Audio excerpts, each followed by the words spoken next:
My brother didn't show up to our mother's funeral. Everyone whispered about it. His phone was off. His apartment was cleared out. Even his landlord had no idea where he went. 3 days later, I got a single text from an unknown number. It just said, "I'm sorry, don't look for me." That was 7 years ago. Daniel was the smart one in our family. He worked at a bank doing something with computers.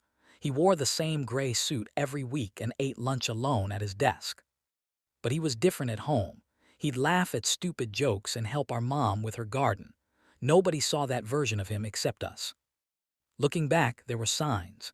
He stopped talking about work 6 months before he left. He sold his car but told everyone it broke down.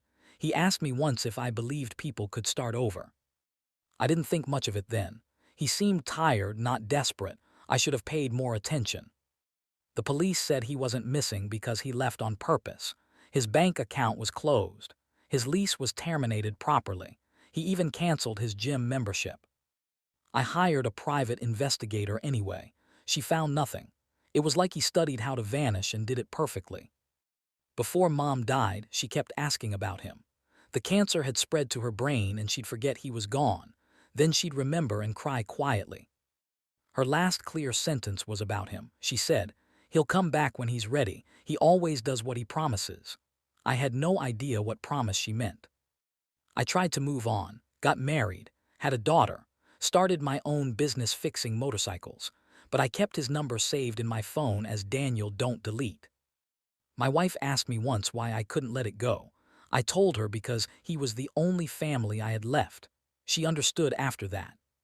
7 years after he disappeared, I was closing up the shop late. A clean black car pulled up outside, the kind that costs more than my house. Daniel stepped out, same face but different everything else. Better suit, confident walk. He looked like someone who owned things now. We sat in my office for 10 minutes without talking. He looked at my hands, covered in grease. I looked at his watch, probably worth 20 grand. Finally he said, "I couldn't come to the funeral, I'm sorry." His voice cracked on the word sorry. That's when I knew he was still my brother underneath everything. He didn't tell me everything that night, just pieces. He said he found something at the bank, something wrong, something big that involved people who could make problems disappear. He reported it internally first. Then his boss took him to dinner and explained very calmly how reporting it further would be bad for his health. Daniel quit the next day. He spent 6 months preparing to disappear, learned about cryptocurrency before most people knew what it was, taught himself programming at night, saved every penny. He bought Bitcoin when it was cheap, not with stolen money, with everything he had saved. Then he left the country with a new laptop and a backpack.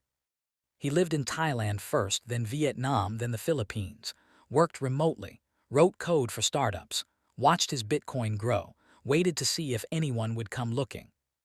Nobody did. The bank thing got buried. The people involved got promoted. He realized he could have stayed, but by then he'd built a different life. "I came back because of your daughter," he said. He showed me a photo on his phone, my family at the park. "I've been following your Instagram for 3 years. She deserves to know her uncle." He'd missed 7 years because he was afraid. He came back because he was more afraid of missing everything. The money was real. He showed me his portfolio on his phone, numbers that didn't make sense. He said he wanted to invest in my business, make it something bigger. But that wasn't why he really came back. He pulled out a small box from his pocket.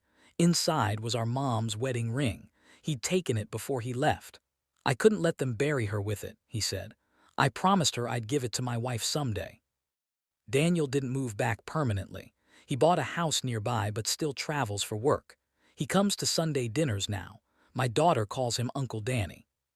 Sometimes I catch him staring at nothing, like he's still in those years when he was gone. But then my daughter laughs at something and he comes back to us. That's enough.